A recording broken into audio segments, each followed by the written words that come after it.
Welcome again to the Gallo Radio Show on SuperTalk, Mississippi. Thanks for being with us on this Tuesday morning, 1 week from Election Day.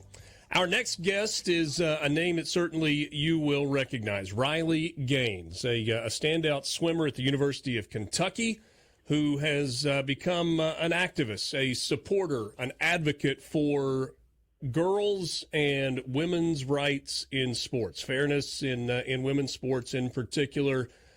She has been outspoken about it. She has been incredibly passionate about an issue that maybe doesn't affect a ton of people, but has become a massive issue and a massive talking point in this election cycle. Riley, thanks so much for some time this morning. I really appreciate you joining us.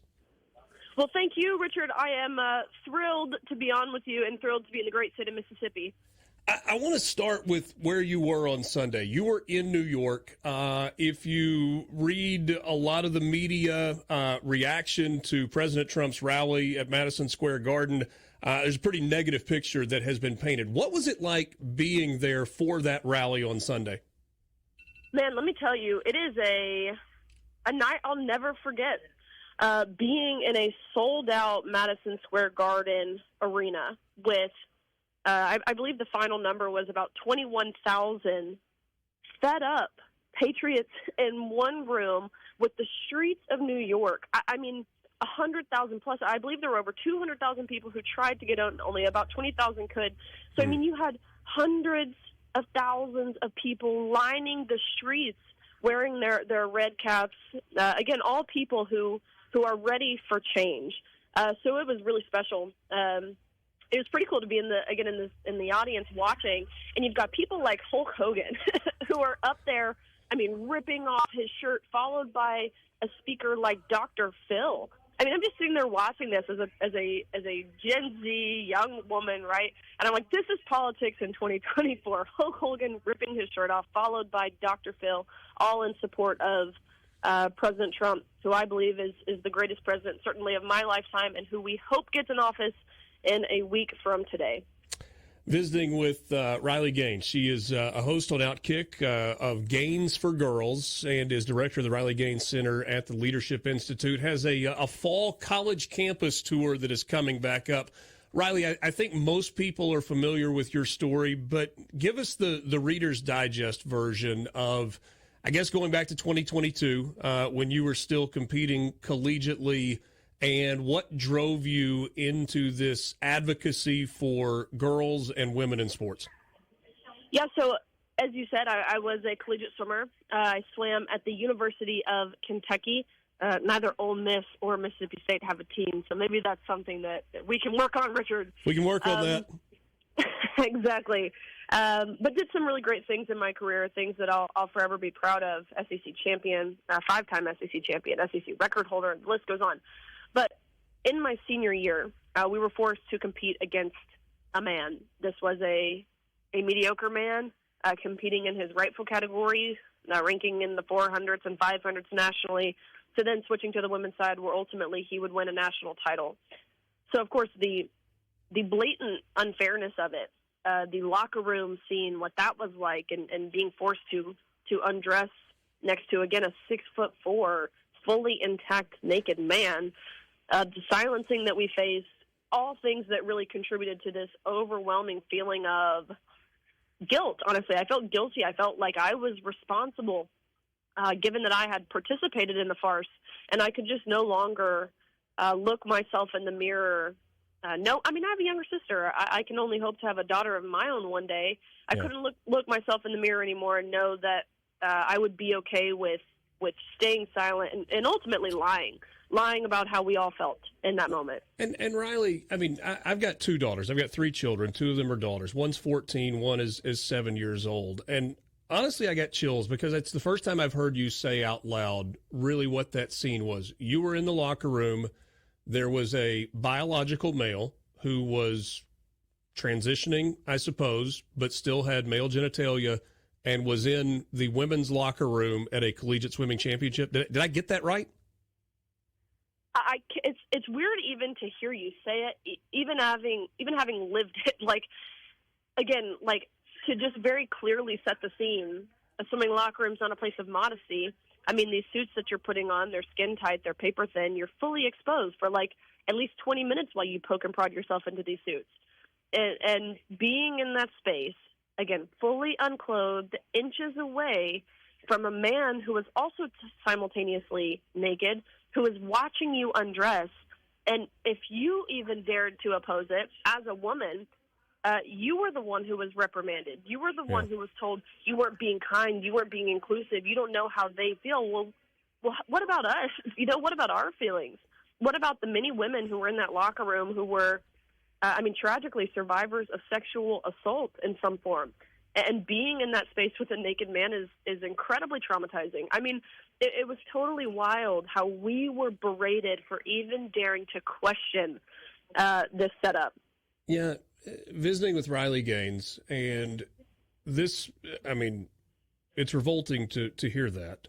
But then there's the competition aspect of it. And this is not a sexist remark at all, or at least I hope you don't take it that way. Men and women are biologically and physiologically and anatomically different. And even if you change the anatomy, the biology and the physiology doesn't change. Now, I want to tell you about a conversation I had last night. I know someone who in the early 70s was part of the original Title IX legislation, which I know as a female athlete you would recognize as groundbreaking and set the tone for many of the opportunities that exist, maybe all the opportunities that exist for female athletes today in their current form. And she readily admitted it was a different world in 1972 when this legislation went into effect, and they never could have seen this. But she also said, as the law is written right now for Title IX, it's about not discriminating against the opposite sex. How much have you looked into that? How many conversations have you had about that? And I don't even know exactly what the question is there, Riley, but it is complicated in terms of the way the law is written, and yet it seems so counterintuitive when we think about, okay, man, woman, not competing because they're not the same physically. Yeah, well, it's what we're seeing, what has effectively been implemented by the Biden-Harris administration is, to your point, entirely antithetical to what Title IX was originally passed to do. You ask about what conversations I've had, how deeply I've looked into this. I mean, so much so that I've testified before Congress and the Senate many times now, ultimately urging the Biden administration to halt with this illegal administrative rewrite of Title IX, which clearly they have not listened to my pleas. You cannot protect on the basis of gender identity and sex at the same time because, again, they conflict with each other. But that is what our federal law says now. They say sex and gender identity are the same things. They're interchangeable. It's synonymous. But in short, again, as of August 1st, this is when this took effect.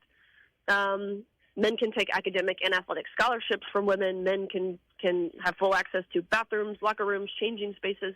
Men can be housed in dorm rooms with women. Your speech is compelled under this new rewrite. So you are now forced to use, as a student, as an athlete, as a coach, as a professor, anyone who is employed by the university or any educational program that receives federal funding, you are now obligated, required to use biologically incorrect pronouns. And if you don't, under this new rewrite, you would be guilty and charged with sexual harassment, not the man parading around your locker room. No, to President Biden, that's considered like brave or inspiring or something. But you calling a spade is grounds for sexual harassment. And again, to be very clear, I said they did this illegally because it was done illegally. They didn't go through, President Biden didn't go through Congress to rewrite Title IX. He didn't use any of his necessary executive means. He did this with a stroke of a pen. And so we have seen now 26 states ultimately sue the Department of Education over this illegal rewrite, and 26 states have won. The Supreme Court has upheld these injunctions that have been issued in these states. So 26 states do not have to comply to this rewrite. Well, and the thing that's most interesting to me is very clearly this was not the intent of Title IX when it was written. It was described to me by one person as, hey, it was a binary world in 1972. There were men and there were women, and this was about creating opportunities for women. And now and what you're talking about is so taking amazing? opportunities away. You know what's so amazing is those same people who fought for Title IX half a century ago, groups like, people like Billie Jean King. She's who we have to accredit for she played in the Battle of the Sexes and she won, and it was this huge feat for women, not just women in sports, as you said, really beyond that. You think of groups like the National Organization of Women, and they wore the pink hats and they marched. These are now the same people who are actively dismantling and undermining everything they once fought Riley, I'm for. going to interrupt really you here stuff. because I want you to be sure that people know where they can see you. You are coming to the Ole Miss campus soon. Tell us, we got 20 seconds until a hard break. Yes, no, I'm coming to campus tonight. It will be at the Student Union Ballroom at 6:30. You can go to RileyGainesCenter.org for more info. But, again, hope to see all students and community members turn out and support. RileyGainesCenter.org, Student Union Ballroom tonight on the Ole Miss campus. Riley, thanks so much for your time. Thank you. Thank you, Richard.